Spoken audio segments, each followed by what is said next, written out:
আজকের বিষয় ভৌত বিজ্ঞান, অধ্যায় রাসায়নিক বন্ধন।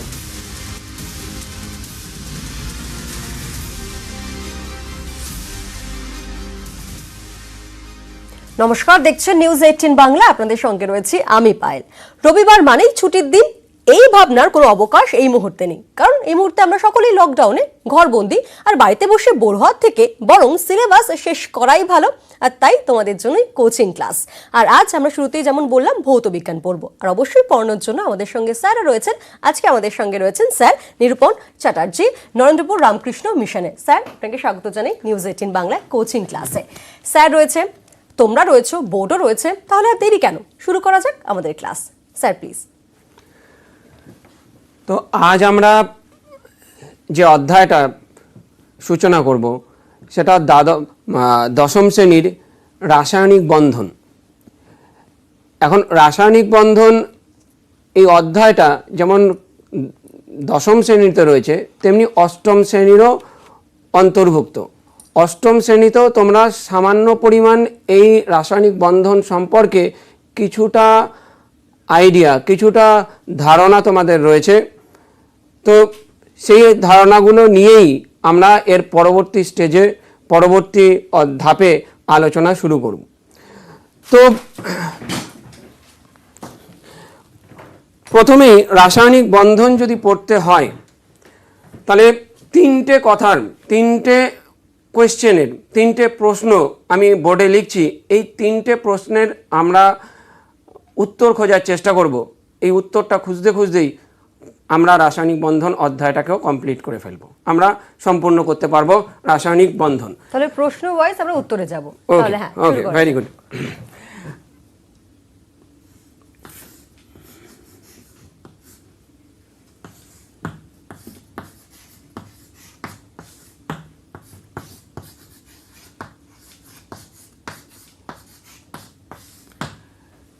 দেখো ছাত্ররা, আমি বোর্ডে তিনটে প্রশ্ন লিখেছি, কি, কেন এবং কিভাবে।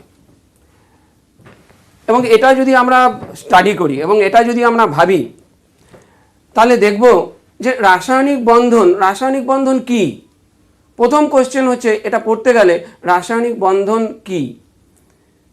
তো পরমাণুগুলি আমরা যে পরস্পরের সঙ্গে যুক্ত হয়, যেভাবে যুক্ত হয়, যে আকর্ষণ বল দ্বারা ওরা যুক্ত থাকে, তাদেরকেই আমরা রাসায়নিক বন্ধন বলতে পারি।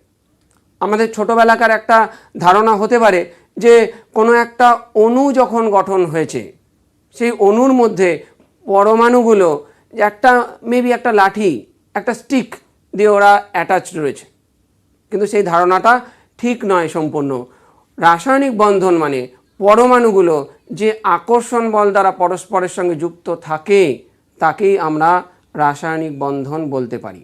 তাহলে তোমরা কথাটাকে গুছিয়ে নিজেরা চিন্তাভাবনা করতে পারো, তোমরা নিজেরা বলতে পারো যে রাসায়নিক বন্ধন দুই বা ততোধিক পরমাণু নিজেদের মধ্যে যে আকর্ষণ বল দ্বারা যুক্ত হয়ে অণু গঠন করে, তাকে আমরা রাসায়নিক বন্ধন বলি।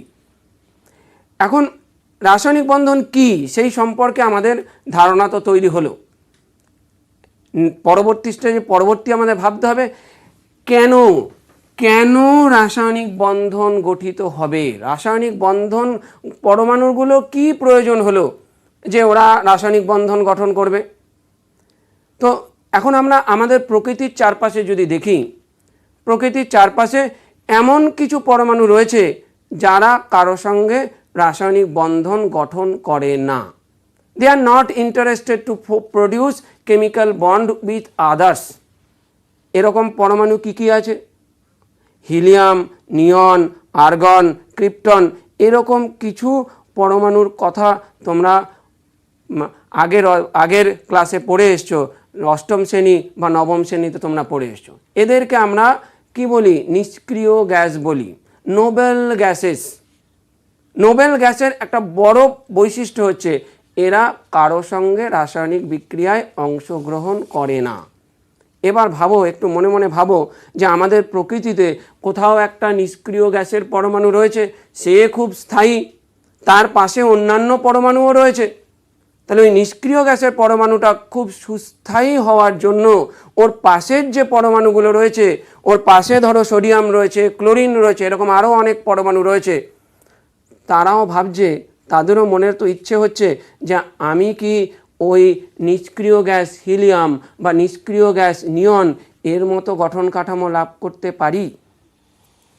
তো এই যে বিভিন্ন মৌলের পরমাণুর এই যে একটা সুপ্ত ইচ্ছা যে আমাকেও ওই নিষ্ক্রিয় গ্যাসের গঠন কাঠামো অর্জন করতে হবে, এই সুপ্ত ইচ্ছাটাই পরমাণুকে রাসায়নিক বন্ধন গঠনে উদ্বুদ্ধ করে।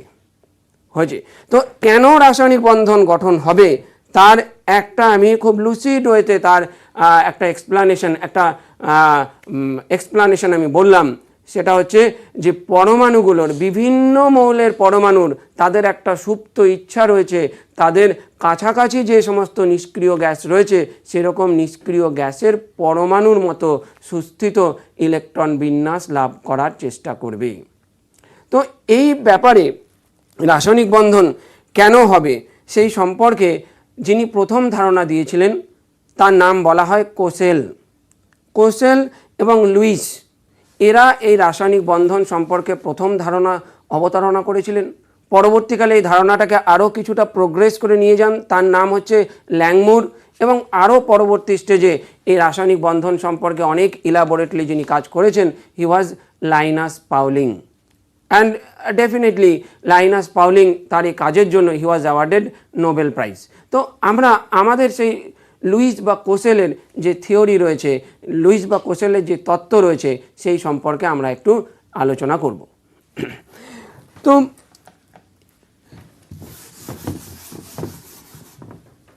লুইসের তত্ত্ব অনুযায়ী যেটা বলা হচ্ছে কেন রাসায়নিক বন্ধন গঠন করবে, এটাকে আমরা বলে থাকি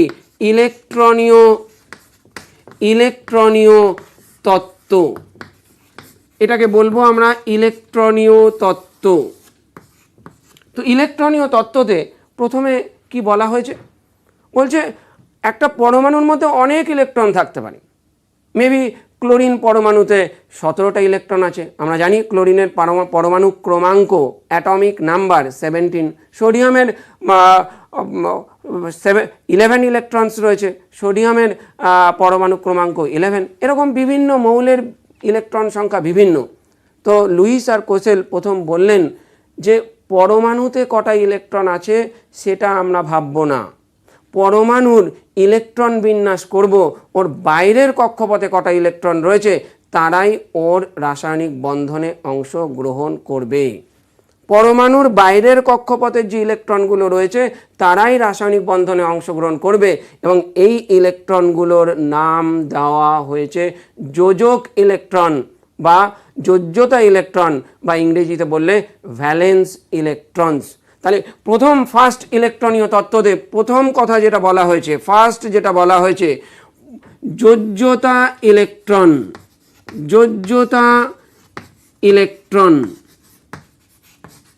বা যোজ্যতা, যে সমস্ত ইলেকট্রনগুলো ওই পরমাণুটার যোজ্যতা সৃষ্টি করার জন্য দায়ী তাদেরকে আমরা যোজ্যতা ইলেকট্রন বা যোজক ইলেকট্রন বা বলে থাকি ভ্যালেন্স ইলেকট্রনস।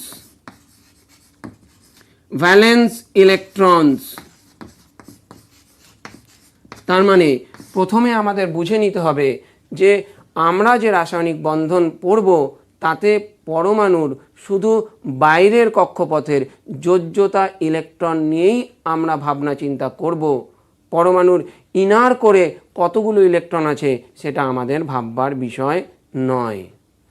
নেক্সট 2 নম্বর কথা বলা হয়েছে, এই যে নিষ্ক্রিয় গ্যাসের পরমাণুগুলোর কথা বলছি আমরা, এই নিষ্ক্রিয় গ্যাসের পরমাণুগুলোর সবার বাইরের কক্ষপথে 8টা ইলেকট্রন রয়েছে।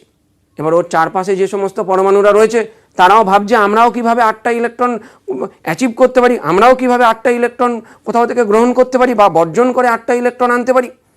তাই সমস্ত পরমাণুই চাইবে ওই নিকটবর্তী নিষ্ক্রিয় গ্যাসের মতো 8টা পরমাণু ওর যোজ্যতা কক্ষে নিয়ে আসতে। বুঝেছি? তাহলে এই যোজ্যতা কক্ষে যে 8টা ইলেকট্রন যে কোনো পরমাণু অ্যাচিভ করতে চায়, যে কোনো পরমাণুর একটা সুপ্ত ইচ্ছে ওর বাইরের কক্ষপথে নিষ্ক্রিয় গ্যাসের মতো গঠন কাঠামো লাভ করার চেষ্টা করে, তাকেই বলা হচ্ছে অষ্টক সূত্র। তাকেই আমরা বলবো অষ্টক সূত্র। অষ্টক সূত্র বা বলা হয় ল অফ অক্টেট।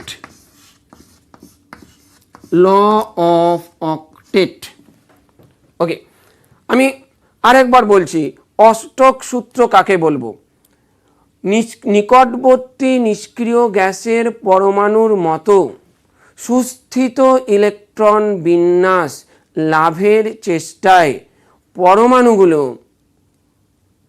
যে বাইরের কক্ষপথে ইলেকট্রন গ্রহণ বা বর্জনের মাধ্যমে 8টা ইলেকট্রন অ্যাচিভ করে, 8টা ইলেকট্রন দখল করে, 8টা ইলেকট্রন অর্জন করে, এই যে সুপ্ত বাসনা, এই যে প্রবণতা, একেই আমরা বলি অষ্টক সূত্র। এবার কেউ কোনো ছাত্রের মনে হতেই পারে, তারা ভাবতেই পারে, স্যার আপনি লিথিয়ামের ক্ষেত্রে যার পরমাণু ক্রমাঙ্ক 3, আপনি হাইড্রোজেনের ক্ষেত্রে যার পরমাণু ক্রমাঙ্ক 1, তার ক্ষেত্রে আপনি কি করে অষ্টক সূত্র অ্যাচিভ করবেন? তো ঠিকই, একদম একদম ঠিক কথা, একদম সত্যি কথা, যে এই লিথিয়াম বা হাইড্রোজেন এদের কাছের যে ইনার্ট গ্যাস রয়েছে সেটা হচ্ছে হিলিয়াম।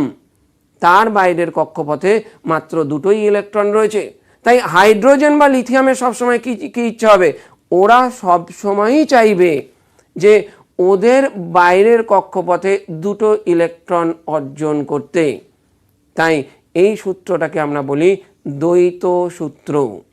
পর্যায় সারণীতে যে সমস্ত মৌল হিলিয়ামের কাছাকাছি রয়েছে তারা ওদের বাইরের কক্ষপথে 2টো ইলেকট্রন অর্জন করে স্থায়িত্ব অর্জন করে। এই সূত্রটাকে আমরা বলবো দ্বৈত সূত্র। নাম্বার 3, এটাকে আমরা বলবো দ্বৈত সূত্র। দ্বৈত সূত্র একে বলা হয় ল অফ ডুপ্লেট। Law of ডুপ্লেট। তাহলে আমরা 2টো কোশ্চেনের উত্তর এই পর্যন্ত পেয়ে গেছি। রাসায়নিক বন্ধন কি? রাসায়নিক বন্ধন 2টো পরমাণুর মধ্যে যে আকর্ষণ বল কাজ করে তাকেই রাসায়নিক বন্ধন বলে। নেক্সট কোশ্চেন কি ছিল? কেন পরমাণুগুলো রাসায়নিক বন্ধনে অংশগ্রহণ করবে? কেন পরমাণুগুলো ইন্টারেস্টেড রাসায়নিক বন্ধন করতে?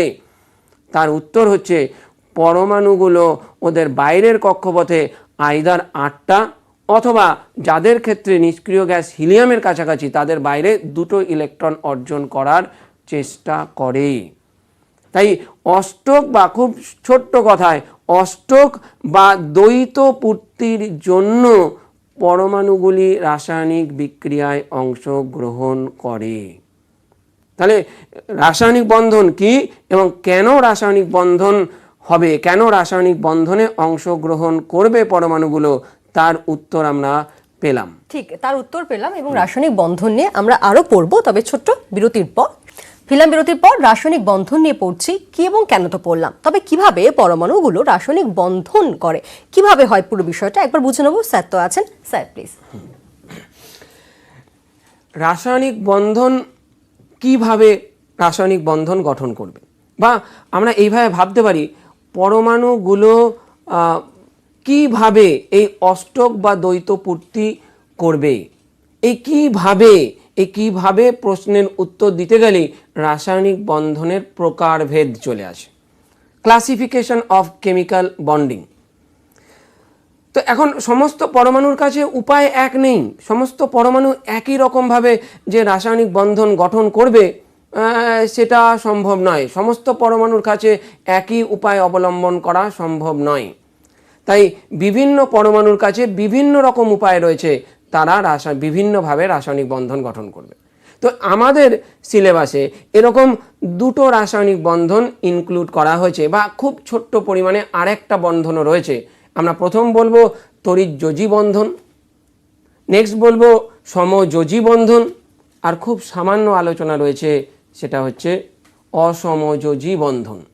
তো আমরা শুরু করছি যে তড়িৎ যোজী বন্ধন, রাসায়নিক বন্ধনের প্রকারভেদ আমরা পড়তে যাচ্ছি কিভাবে পরমাণু অষ্টক বা দ্বৈত পূর্তি করবে।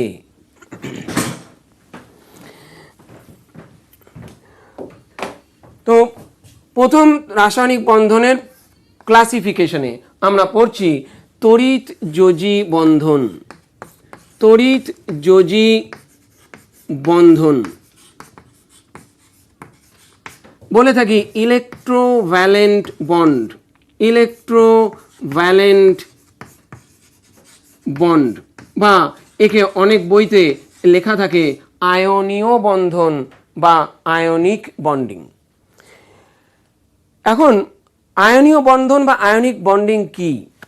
যদি একটা মেটাল, একটা ধাতু আর একটা অধাতুর মধ্যে রাসায়নিক বন্ধন গঠন করার কথা ভাবি, তাহলে ধাতুটার বাইরের কক্ষপথে দেখব একটা, দুটো বা তিনটে ইলেকট্রন রয়েছে, অথবা অধাতুটার বাইরের কক্ষপথে দেখব যে 7টা বা 6টা বা কি 5টা ইলেকট্রন রয়েছে। তাহলে সবাইকে অক্টেট অ্যাচিভ করতে হবে, সবাইকে অষ্টক সূত্র অর্জন করতে হবে। তাহলে ধাতুগুলো কি হবে?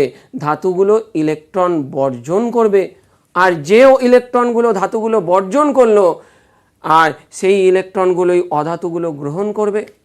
তাহলে ধাতুগুলো ইলেকট্রন বর্জন করে স্থায়ী ইলেকট্রন বিন্যাস, নিষ্ক্রিয় গ্যাসের ইলেকট্রন বিন্যাস অর্জন করছে, আর অধাতুগুলো ইলেকট্রন গ্রহণ করে নিষ্ক্রিয় গ্যাসের গঠন কাঠামো লাভ করছে। প্রত্যেকেই নিজের যে সুপ্ত বাসনা, সেই সুপ্ত বাসনাটা পূর্ণ করলো, কিন্তু ধাতুগুলো ইলেকট্রন বর্জন করার পরে ধনাত্মক আয়নে পরিণত হলো, ক্যাটায়ন গঠন করলো।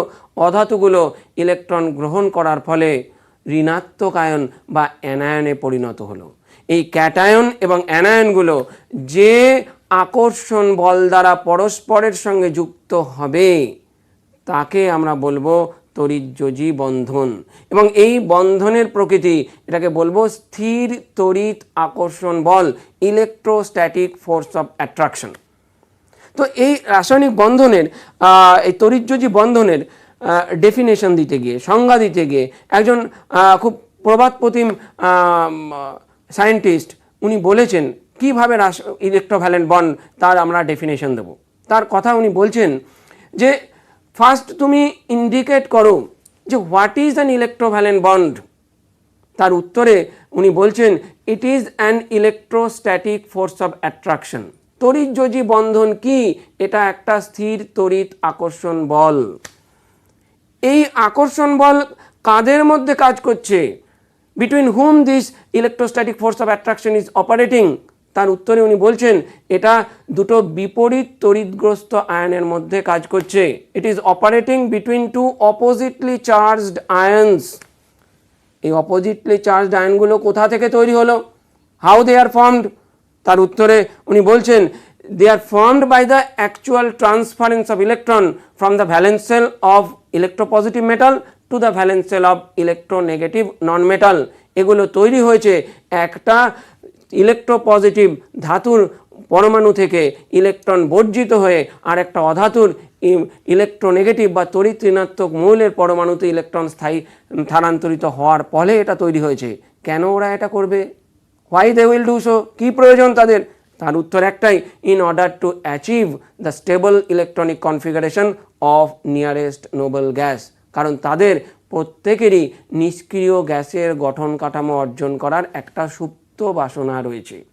তো এই কথাগুলো, এই প্রশ্নগুলো তোমরা নিজেদের মনের মধ্যে নিজেকে করো এবং তার উত্তরগুলো নিজেরা তৈরি করো এবং নিজেই এই ইলেকট্রোভ্যালেন্ট বন্ডের ডেফিনেশন, সংজ্ঞা, তড়িৎযোজী বন্ধনের সংজ্ঞা দেওয়ার চেষ্টা করো। আমি একটু বলে দিচ্ছি, নিকটবর্তী নিষ্ক্রিয় গ্যাসের পরমাণুর মতো সুস্থিত ইলেকট্রন বিন্যাস লাভের চেষ্টায় তড়িৎ ধনাত্মক ধাতুগুলি থেকে ইলেকট্রন বর্জন হয় এবং তড়িৎ ঋণাত্মক মৌলগুলি সেই ইলেকট্রনগুলি গ্রহণ করে। ধাতুগুলি ক্যাটায়নে পরিণত হয়, অধাতুগুলি অ্যানায়নে পরিণত হয়। এই ক্যাটায়ন এবং অ্যানায়ন স্থির তড়িৎ আকর্ষণ বল দ্বারা যুক্ত হয়ে তড়িৎযোজী বন্ধন গঠন করে। এখন এই যে আমি এর ডেফিনেশন বললাম, এবার এর কিছু উদাহরণ দেখি আমরা। হয়েছে তো? নাও এর সবচেয়ে খুব কমন উদাহরণ, যেটা প্রত্যেক বইতেই রয়েছে, প্রত্যেক জায়গাতেই থাকে, আমরা বলি, আমাদের খুব কমন, আমাদের চোখের সামনে আমরা যে দেখি সবসময়, দ্যাট ইজ খাদ্য লবণ, it is table salt, sodium chloride. আমরা বাড়িতে প্রত্যেকেই, আমাদের বাড়িতে প্রত্যেকেই আমাদের নুন থাকে, নুন খাই। তো এই যে সোডিয়াম ক্লোরাইড, এই সোডিয়াম ক্লোরাইডে তড়িৎযোজী বন্ধন দেখা যায়, এবং সোডিয়াম ক্লোরাইড সোডিয়াম এবং ক্লোরিন দ্বারা গঠিত হয়েছে। কিভাবে বন্ধন গঠন হচ্ছে, এর ভেতরে কি আছে, প্রতিদিনই তো আমরা প্রত্যেকে আমাদের টেবিলের সামনে আমরা নুন দেখতে পাই, কিন্তু এই নুনটা কিভাবে তৈরি হয়েছে, তাদের ভেতরে সোডিয়ামের কি সুপ্ত ইচ্ছা, ক্লোরিনের কি সুপ্ত ইচ্ছা, এটা কি কোনোদিন আমরা ভেবে দেখেছি? তো আজকে চেষ্টা করি সেটা ভেবে দেখার। তো সোডিয়াম ক্লোরাইডের গঠন, প্রথম এক্সাম্পল আমরা বলছি, ফার্স্ট উদাহরণ, সোডিয়াম ক্লোরাইডের গঠন, NaCl এর গঠন কীরকম, কিভাবে এই তড়িৎযোজী বন্ধন গঠিত হয়েছে। তাহলে আমরা লিখে থাকি, এইগুলো ক্লাস 9 স্ট্যান্ডার্ড তোমরা পড়ে এসছো, যে সোডিয়ামের ইলেকট্রন বিন্যাস কত, কিভাবে ইলেকট্রন বিন্যাস লিখতে হয়, এগুলো তোমরা পড়ে এসছো। কারণ পরমাণুর বাইরে কি থাকে, নিউক্লিয়াসের বাইরে K সেল, তারপর L সেল, তারপর M সেল, এরকম থাকে, তাদের ইলেকট্রন বিন্যাস কিভাবে করতে হয় তোমরা 9th স্ট্যান্ডার্ডে ফার্স্ট কেমিস্ট্রি চ্যাপ্টারে তোমরা এগুলো পড়ে আসো। অ্যাটমিক স্ট্রাকচার বলে একটা চ্যাপ্টার রয়েছে, সেখানে তোমরা পড়ো এগুলো। ইভেন অনেক ক্ষেত্রে ক্লাস 8এও কিছু কিছু ধারণা দেওয়া হয়। তো সোডিয়াম ক্লোরাইড এর ইলেকট্রন কটা, 11টা। তো এর ইলেকট্রন বিন্যাস লিখি K2L8M1। এখন এর ইলেকট্রন বিন্যাস লেখার সঙ্গে সঙ্গেই আমরা কি দেখছি, যে এর বাইরের কক্ষপথে একটা ইলেকট্রন রয়েছে। যদি সোডিয়াম কোনোভাবে ওর একটা ইলেকট্রনকে ছেড়ে দিতে পারে, তাহলেই সোডিয়ামের কাছে ওর যে সুপ্ত ইচ্ছা, ওর যে সুপ্ত বাসনা, নিষ্ক্রিয় গ্যাসের গঠন কাঠামো লাভ করার, সেটাও সহজেই অর্জন করে ফেলতে পারছে। তাহলে সোডিয়াম কি করবে, এই ইলেকট্রনটাকে বর্জন করবে, এই ইলেকট্রনটাকে বর্জন করে ও তৈরি করবে K2L8। আর K2L8 কার ইলেকট্রন বিন্যাস, এই K2L8 হচ্ছে নিকটবর্তী নিষ্ক্রিয় গ্যাস নিয়নের ইলেকট্রন বিন্যাস। তাহলে হলো আমরা যেটা আমাদের টার্গেট ছিল, যে সোডিয়াম ইলেকট্রন বর্জন করলো এবং নিকটবর্তী নিষ্ক্রিয় গ্যাস নিয়নের গঠন কাঠামো লাভ করলো। এবার দেখি ক্লোরিনের কি অবস্থা। ক্লোরিন কি চাইছে, ক্লোরিন কি চাইছে, ক্লোরিনের পরমাণু ক্রমাঙ্ক 17। তাই ক্লোরিন K2L8 আমরা লিখব M7। ক্লোরিনের অবস্থা দেখো, ক্লোরিনের বাইরের কটা ইলেকট্রন আছে, 7টা। তাই ক্লোরিন চাইবে যে কোনোভাবেই হোক, যার কাছ থেকেই হোক, একটা ইলেকট্রন কোনোভাবে অর্জন করতে। তাই ক্লোরিন কি করবে, একটা ইলেকট্রন অর্জন করে Cl- তৈরি করবে K2L8M8, এবং ক্লোরিনেরও সুপ্ত বাসনাটা পূর্ণ হলো, ও নিষ্ক্রিয় গ্যাস আর্গনের গঠন কাঠামো লাভ করলো। তাহলে এবার এই যে এটা অপারেট করলো, এই যে এটা ঘটনাটা ঘটলো, এবার কিভাবে এই ইলেকট্রন স্থানান্তরিতটা হচ্ছে সেটা আমাদের শুধু দেখিয়ে দিতে হয়।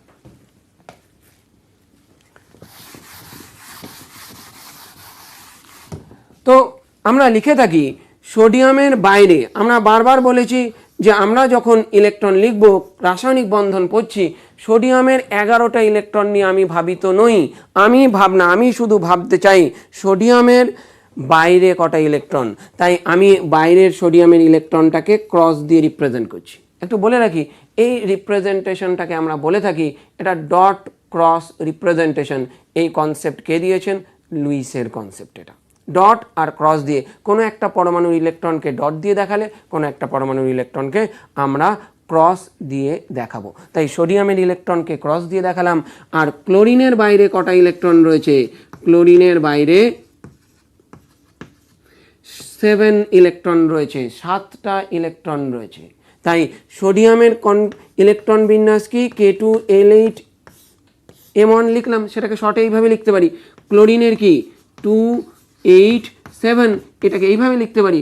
তাই সোডিয়াম থেকে একটা ইলেকট্রন কি হলো, এই ক্লোরিনের অরবিটাল ক্লোরিনের কক্ষপথে স্থানান্তরিত হলো, হওয়ার সঙ্গে সঙ্গেই কি তৈরি করলো, সোডিয়াম Na+ হয়ে গেল, ক্লোরিন কি হয়ে গেল,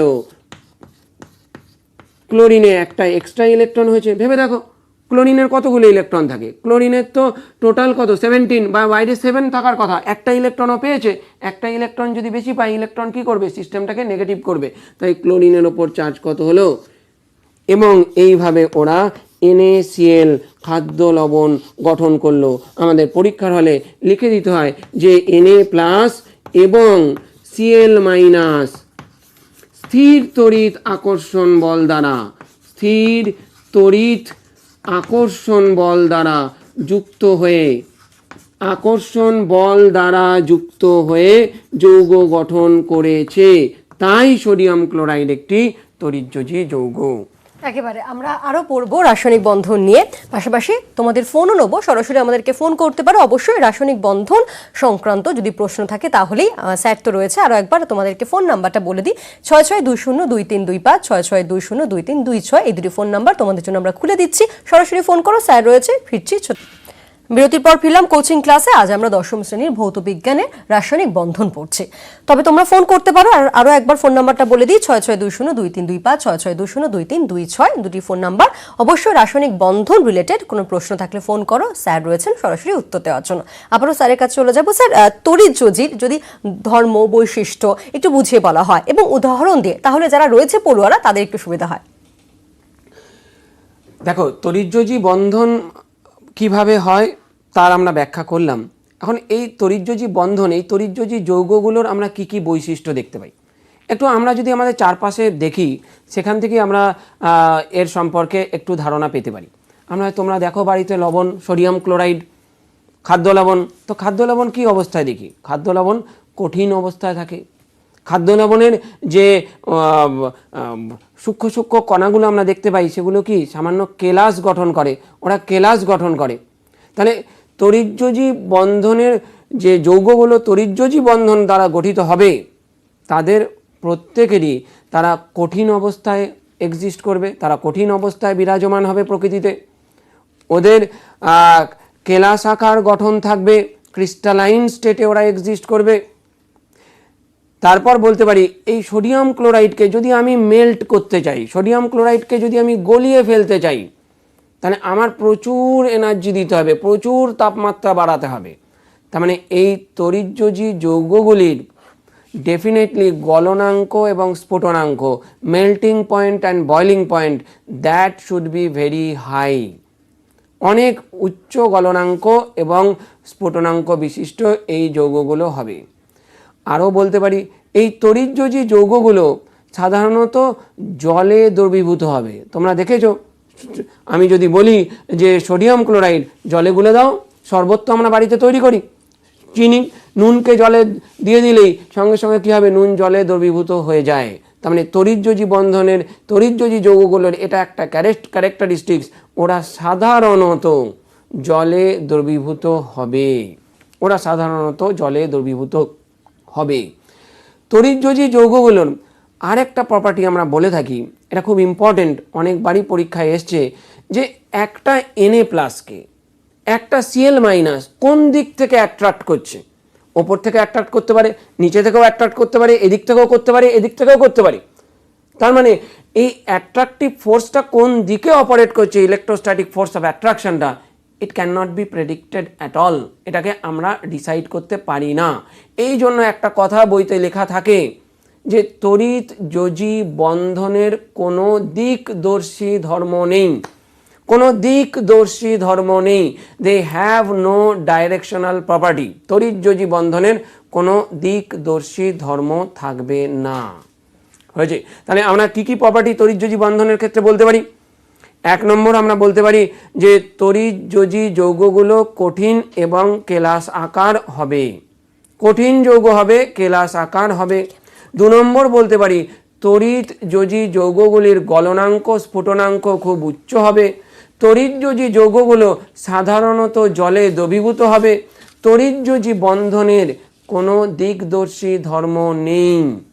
হয়েছে। আরও অনেক কথা বলা যেতে পারে। তড়িৎযোজী যৌগগুলির ঘনত্ব খুব বেশি হবে। তাহলে স্যার আমরা আবারও একটু পড়াশোনায় ফিরবো, একটু ফোন নিয়ে নিই। আমাদের সঙ্গে দুজন পড়ুয়া রয়েছে, বসিরহাট থেকে রিতেশ সরকার রয়েছে। রিতেশ, তোমার প্রশ্ন বলো। হ্যালো। হ্যাঁ রিতেশ, শোনা যাচ্ছে, প্রশ্ন বলো। আমার প্রশ্ন হলো যে সমযোজী পদার্থের গলনাঙ্ক ও স্ফুটনাঙ্কের মান সাধারণত কম হয় কেন? এটা যদি স্যার বুঝিয়ে দেন। আচ্ছা, শুনতে থাকো স্যার। আরো একটা ফোন রয়েছে, নিয়ে নিই। বারাকপুর থেকে শুভ্রজিৎ পাল রয়েছে। শুভ্রজিৎ, তোমার প্রশ্ন বলো। হ্যালো ম্যাম, নমস্কার। নমস্কার, প্রশ্ন বলো। মৌলের রাসায়নিক ধর্ম নির্ভর করে পরমাণু নিউক্লিয়াসে অবস্থিত গ্যাসের উপর।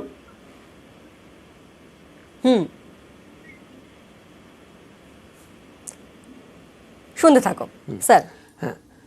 আমি বলছি, সেকেন্ড কোশ্চেনটার উত্তর আমি প্রথমে বলি। একটু তুমি মিস্টেক করছো হয়তো, যে পরমাণুর বৈশিষ্ট্য নির্ভর করে নিউক্লিয়াসের ড্যাশের ওপর। এটা ঠিক একটু মানে কোশ্চেনটা একটু কারেকশন করতে হবে। যে আমরা বলতে পারি পরমাণুর মানে রাসায়নিক ধর্ম নির্ভর করে যে ওই নিউক্লিয়াসের বাইরে উপস্থিত যোজ্যতা কক্ষের ইলেকট্রনের ওপর। কোনো পরমাণুর রাসায়নিক ধর্ম নির্ভর করবে ওর যোজ্যতা কক্ষের ইলেকট্রনগুলির ওপর। বা যদি একদম ট্যাসিটলি এই কোশ্চেনটাই থাকে, তাহলে আমরা এটা বলতে হবে যে কোনো পরমাণুর রাসায়নিক ধর্ম নির্ভর করে ওর নিউক্লিয়াসের প্রোটন সংখ্যার ওপর। কারণ প্রোটন সংখ্যাটা কার সঙ্গে সম্পর্কযুক্ত? প্রোটন সংখ্যা মানে ওর পজিটিভ চার্জ। একটা পরমাণুকে নিস্তরিত হতে গেলে তার ইলেকট্রন সংখ্যার সঙ্গে সমান হতে হবে। আর ইলেকট্রন সংখ্যাটা যখন সমান হবে, ইলেকট্রন সংখ্যার ওপরই ডিপেন্ড করবে যে ওর রাসায়নিক ধর্ম কী হবে। কারণ ইলেকট্রনের বাইরের কক্ষপথের ইলেকট্রনগুলি রাসায়নিক বন্ধনে অংশগ্রহণ করে। তো কোশ্চেনের ভ্যারিয়েশনটা একটু নিজেকে চিন্তাভাবনা করে নিতে হবে। যদি থাকে নিউক্লিয়াসের ড্যাশের ওপর, তাহলে তোমাকে বলতে হবে যে নিউক্লিয়াসের প্রোটন সংখ্যার ওপর। কিভাবে রিলেটেড সেটাকে এইভাবে রিলেট করতে হবে যে নিউক্লিয়াসে প্রোটন সংখ্যা বাইরের ইলেকট্রন সংখ্যার সঙ্গে সমান, এবং বাইরের ইলেকট্রন সংখ্যা যে বাইরের কক্ষপথের ইলেকট্রন সংখ্যা তার সঙ্গে রাসায়নিক ধর্ম সম্পর্কযুক্ত। আর আমি এই কথাটার উত্তর, ফার্স্ট কোয়েশ্চেনটা যে করেছে বসিরহাট থেকে, তার উত্তরে আমি আসছি যে কেন মানে আমি তো এখনও কোভ্যালেন্ট বন্ড বা সমযোজী বন্ধন বলিনি। আমি সমযোজী বন্ধনটা শুরু করি। সমযোজী বন্ধন শুরু করে আমি নিশ্চয়ই তোমার প্রশ্নের উত্তরে আসব এবং তুমি নিশ্চয়ই তোমার প্রশ্নের উত্তর পাবে। আচ্ছা, তো রাসায়নিক বন্ধনের আরও ক্যাটেগরি যদি আমরা বলে থাকি, বা আরেকটা আমরা বলে থাকি, সেটা হচ্ছে সমযোজী বন্ধন। সমযোজী বন্ধন বলে থাকি covalent bonding. Covalent bond, covalent bond, সমযোজী। এখন একটু ভাবো, আগের যে তড়িৎযোজী বন্ধন যারা গঠন করছিল, তারা একজন ধাতু হলে আরেকজন অধাতু। একজনের ইচ্ছা ইলেকট্রন ছেড়ে দেওয়ার, আরেকজনের ইচ্ছা ইলেকট্রন নিয়ে নেওয়ার। কিন্তু যদি দুটো অধাতুর মধ্যে যৌগ গঠিত হয়, অধাতুর তো কেউই ইলেকট্রন নিজের ইলেকট্রন ছাড়তে চাইছে না। Nobody is eager to lose there electrons. সবাই চাইছে আমি ইলেকট্রন নেব। তাহলে ডেফিনেটলি এই সমযোজী যারা যৌগ গঠন করবে তারা সাধারণত নন মেটাল বা অধাতু হবে। তাহলে কারণ অধাতুগুলো কেউই ইলেকট্রন দিতে ইচ্ছুক নয়। তাই যে অধাতুগুলো রয়েছে সেই অধাতুর পরমাণুগুলো নিজেদের মধ্যে একটা আন্ডারস্ট্যান্ডিং করছে। খুব সিম্পল, ওরা একটা নিজেদের মধ্যে আন্ডারস্ট্যান্ডিং করছে যে না বাবা, আমিও ইলেকট্রন দিতে ইচ্ছুক নই, আর আমার যে আরেকজন পাশে রয়েছে সেও ইলেকট্রন দিতে, কেউই ইলেকট্রন দিতে ইচ্ছুক নয়। তাই ওরা কি করছে, ওদের মধ্যে একটা মিউচুয়াল আন্ডারস্ট্যান্ডিং করছে। ঠিক আছে, আমারও ইলেকট্রন দরকার আছে বাবা, তোমারও ইলেকট্রন দরকার আছে। তাই আমরা একটু কি করি, দুজনের ইলেকট্রনগুলো একটু মিউচুয়ালি শেয়ার করি, নিজেদের মধ্যে একটু সহাবস্থান করি, নিজেদের মধ্যে ইলেকট্রনগুলোকে একটু সমানভাবে শেয়ার করি। এই শেয়ার করা থেকেই, এই শেয়ারিংয়ের কনসেপ্ট থেকেই কি এসছে, the concept of covalent bonding. Concept of covalent bonding develop করেছে, কনসেপ্ট অফ সমযোজী বন্ধনের ধারণা তৈরি হয়েছে। আচ্ছা, আমরা একটু ফোন নিয়ে নিই। আমাদের সঙ্গে দুজন পড়ুয়া রয়েছে স্যার। পাঁশকুড়া থেকে দেবব্রত শাসমল রয়েছে। দেবব্রত, তোমার প্রশ্ন বলো। প্রশ্ন হচ্ছে দুটি ভৌত ধর্মের সাহায্যে সোডিয়াম ক্লোরাইড ও ন্যাপথলিনের মধ্যে পার্থক্য লেখো। আচ্ছা, শুনতে থাকো। আরো একজন রয়েছে আমাদের সঙ্গে, শ্রেষ্ঠা রায়, বেলগাছিয়া থেকে। শ্রেষ্ঠা, তোমার প্রশ্ন বলো। নমস্কার ম্যাম, আমি শ্রেষ্ঠা রায় বলছি। আমার প্রশ্নটি হলো, কোন ক্ষেত্রে অষ্টক সূত্রের প্রযোজ্য নয়? আরো একবার তোমার প্রশ্নটা প্লিজ বলো। কোন ক্ষেত্রে অষ্টক সূত্রটি প্রযোজ্য নয়? তোমার প্রশ্ন আমরা ঠিকমতো শুনতে পাচ্ছি না। কোন ক্ষেত্রে অষ্টক সূত্রটি প্রযোজ্য নয়? আচ্ছা, ক্ষেত্রে? হ্যাঁ, এবার শুনতে থাকো, এবার ক্লিয়ার হয়েছে স্যার। তো আমি নিশ্চয়ই বেলগাছিয়া থেকে যে প্রশ্ন করেছো, খুব ভালো কোশ্চেন, খুব ভালো প্রশ্ন করেছো যে অষ্টক সূত্র কোথায় প্রযোজ্য নয়, এবং এটা প্রায় পরীক্ষায়ও এই কোশ্চেনটা আসে, মাধ্যমিক পরীক্ষাতেও এই কোশ্চেনটা আসে। খুব ভালো কোশ্চেন, নিশ্চয়ই আমি তার উত্তর দেব। তার আগে আমি এই মিউচুয়াল শেয়ারিং অফ ইলেকট্রনস কীভাবে হয়, কোভ্যালেন্ট বন্ডিংটা আমি একটু বুঝিয়ে দিই। বুঝিয়ে দেওয়ার পর আমি তোমাদের কোশ্চেনগুলোর সবকটাই উত্তর হয়তো আমি দিতে পারবো, হয়েছে তো, বা তখন তোমরা নিজেরাই বুঝতে পারবে এর উত্তরগুলো কি হবে। তো কোভ্যালেন্ট বন্ডিং মানে কি বললাম? মিউচুয়াল শেয়ারিং অফ ইলেকট্রন, দুটো পরমাণু নিজেদের ইলেকট্রন সমানভাবে ব্যবহার করবে, তাকেই কি বলবো? Covalent bonding. যেমন আমার কাছে আমি উদাহরণ লিখতে পারি, এক্সাম্পল 1, হাইড্রোজেন। খুব সোজা এক্সাম্পল দিয়ে আমি শুরু করছি। হাইড্রোজেন অণুর গঠন, হাইড্রোজেন অণুর গঠন। তাহলে আমি লিখতে পারি হাইড্রোজেন পরমাণু মানে তার কটা ইলেকট্রন? হাইড্রোজেনের অ্যাটমিক নাম্বার 1, তার বাইরে কটা ইলেকট্রন? একটাই ইলেকট্রন আছে, একটাই ইলেকট্রন আছে। তাহলে এবার ভেবে দেখো যে হাইড্রোজেনের একটা পরমাণু, তার যা একটা ইলেকট্রন, এরকম দুটো হাইড্রোজেন পরমাণু যে কোনোভাবেই হোক যুক্ত হয়ে H2 অণু গঠন করেছে। এবার আমার কাজ হচ্ছে, আমাকে এবার দেখাতে হবে কিভাবে এই মিউচুয়াল শেয়ারিং প্রসেসটা অপারেট করছে, হয়েছে? তো আমি দেখি সেটাতে। তো ধরো এই একটা হাইড্রোজেন পরমাণু, খুব ক্লাসিক্যাল ওয়েতে যে রিপ্রেজেন্ট করা হয় যে এই একটা হাইড্রোজেন পরমাণু, এই একটা হাইড্রোজেন পরমাণু। তাহলে এই হাইড্রোজেন পরমাণুটা কি করলো? এর ইলেকট্রনটাকে ব্যবহার করলো। তাহলে এই হাইড্রোজেন পরমাণুর কটা ইলেকট্রন হলো? দুটো। আবার এই হাইড্রোজেন পরমাণুটাও এর ইলেকট্রনটাকে ব্যবহার করলো। তাহলে দেখো এই যে দুটো ইলেকট্রন, এই ইলেকট্রনটা যেমন এই হাইড্রোজেন পরমাণু তেমনি এই হাইড্রোজেন পরমাণু। তার মানে এরা এই যে জায়গাটা, কমন স্পেসটা তৈরি হয়েছে, এই ইলেকট্রন দুটো এখানে রয়েছে। তার মানে হাইড্রোজেন, এই হাইড্রোজেনটাও দুটো ইলেকট্রন ইউজ করছে, এই হাইড্রোজেনেরও দুটো ইলেকট্রন রয়েছে। তাই এরা কি করেছে? দ্বৈত সূত্র, ডুপ্লেট অ্যাচিভ করেছে। ডুপ্লেট, কারণ একটু আগে বলছিলাম অষ্টক সূত্র পূর্তি হবে, সেখানে আমি বলেছি যে হাইড্রোজেন, লিথিয়াম এইরকম পরমাণুগুলোর ক্ষেত্রে অষ্টক সূত্র অর্জন করা সম্ভব নয়। তাই ওরা কি করলো? এখানে হাইড্রোজেন অক্টেট অ্যাচিভ না করে ডুপ্লেট অ্যাচিভ করেছে। তাই আমি এখানে লিখতে পারি যে হাইড্রোজেন অণু কীরকম? এইভাবে গঠন হয়েছে। হাইড্রোজেন অণু এইভাবে, এটা হচ্ছে হাইড্রোজেনের অণু। এবং এই অণুটার গঠন কেমন? এটাকে বলি সরল রৈখিক। এই অণুটা দেখতে কীরকম? সরল রৈখিক, বা বলা হয় লিনিয়ার স্ট্রাকচার। লিনিয়ার স্ট্রাকচার এটা অপারেট করেছে, হয়েছে? এখন যে কোশ্চেনটা আমাকে করা হলো, এই মাত্র বসিরহাট থেকে একজন করেছিল, ফার্স্ট কোশ্চেন যে একটা সমযোজী যৌগ আর একটা তড়িৎযোজী যৌগের মধ্যে যদি আমি তুলনা করি, তাহলে তড়িৎযোজী যৌগের গলনাঙ্ক, স্ফুটনাঙ্ক সবসময় সমযোজীর থেকে বেশি হয়। কেন হয়? তার কারণ তড়িৎযোজী যৌগগুলোতে আমি বলছি NaCl এর একটা মলিকিউল কখনোই বাবা এক্সিস্ট করে না। একটা Na+ এর চারিদিকে অনেকগুলো Cl- থাকে, আবার একটা Cl- এর চারিদিকে অনেকগুলো Na+ হয়ে একটা ক্রিস্টাল স্ট্রাকচার তৈরি করে। তাই NaCl এর ক্ষেত্রে ওর একটা মলিকিউলের কোনো এক্সিস্টেন্স নেই। অলমোস্ট মানে থাউজেন্ডস অফ NaCl যুক্ত হয়ে ওই NaCl এর ক্রিস্টাল যেটা তুমি বাড়িতে দেখছো, সেটা প্র্যাকটিক্যালি তৈরি হয়েছে। তাহলে NaCl এর যখন আমি দেখছি ওর যে মানে ওয়েট, ওর যে মলিকুলার ওয়েট, যেটাকে আমি ভাবছি শুধু Na আর Cl দিয়ে তৈরি, সেটা কিন্তু শুধু একটা Na আর একটা Cl দিয়ে নয়, সেখানে অনেক অজস্র Na আর Cl অ্যাসোসিয়েট হয়ে ওই স্ট্রাকচারটা তৈরি হয়েছে। তাই সব সময় এই তড়িৎযোজী যৌগগুলোর ক্ষেত্রে ওদের গলনাঙ্ক স্ফুটনাঙ্ক অনেক বেশি হবে, কারণ ও একা নেই। আমি যদিও লিখছি NaCl, আমি যদিও লিখছি Al2O3, ও একা নেই বাবা, ওর সঙ্গে আরও ও অনেককে জুড়ে ওই স্ট্রাকচারটা তৈরি করেছে। কিন্তু আমি যদি বলি হাইড্রোজেন, হাইড্রোজেনের দুটো পরমাণু যুক্ত হয়ে যে হাইড্রোজেন অণু গঠন করেছে, এই হাইড্রোজেন অণুটা single, it will have a real existence. ওর একটা রিয়েল এক্সিস্টেন্স রয়েছে, একটা হাইড্রোজেন মলিকুলের এক্সিস্টেন্স আছে। তাই যেহেতু একটা হাইড্রোজেন মলিকুলের এক্সিস্টেন্স রয়েছে, তাই ওদের ক্ষেত্রে ওদের গলনাঙ্ক স্ফুটনাঙ্ক সাধারণত কম হবে।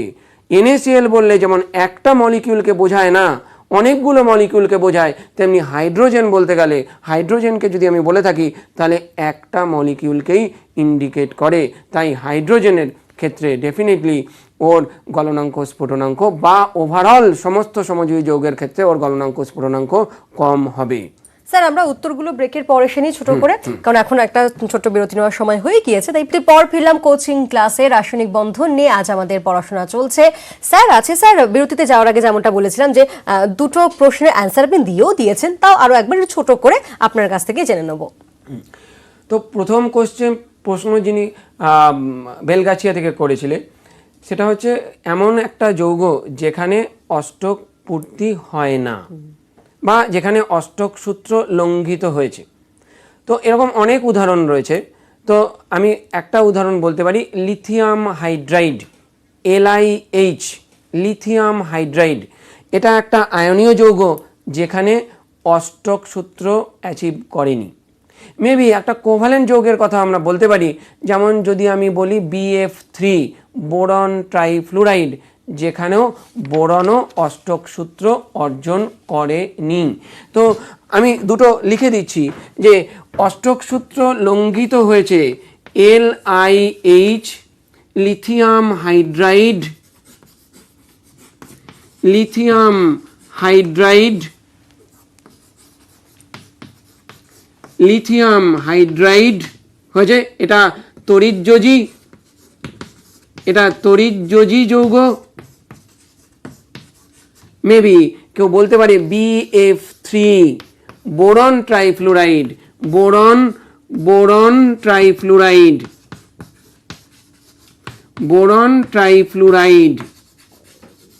যেটা কিনা সমযোজী যৌগ। তো এখানে এই দুটোর ক্ষেত্রেই কোথাও অষ্টক সূত্র মেনটেন হয়নি। বোরনের ক্ষেত্রে যদি বলি, বোরনের বাইরে কটা ইলেকট্রন আছে? বোরনের বাইরে 3টি ইলেকট্রন আছে। ফ্লুরিনের বাইরে কটা ইলেকট্রন রয়েছে? ইট উইল হ্যাভ 7 ইলেকট্রনস। তেমনি আমি 3টে ফ্লুরিন লিখে ফেললাম কুইকলি, এখানেও লিখলাম 3টে ফ্লুরিন। এবং এদের মধ্যে যদি এখন আমি কোভ্যালেন্ট বন্ডিং করাই, ভালো করে ভেবে দেখো, এই ফ্লুরিন এই বোরনের ইলেকট্রন ইউজ করলো, এই ফ্লুরিন এই বোরনের ইলেকট্রন ইউজ করলো, এই ফ্লুরিন এই বোরনের ইলেকট্রন ইউজ করলো, আর বোরন কি করলো? এই ফ্লুরিনের একটা একটা করে ইলেকট্রন ইউজ করলো। হয়েছে? তাহলে ফ্লুরিনগুলো অক্টেট হয়ে গেছে, কিন্তু বোরনের অবস্থা কি? বোরনের অবস্থা ও 2 আর এখানে কত 2, 6টা ইলেকট্রন পেয়েছে। সো বোরন ট্রাইফ্লুরাইড এরকম, এর বাইরে মাত্র বোরনের এখানে 6টা ইলেকট্রন রয়েছে। It is called sextet of electrons, বা এরকম যৌগকে আমরা বলে থাকি সাবভ্যালেন্ট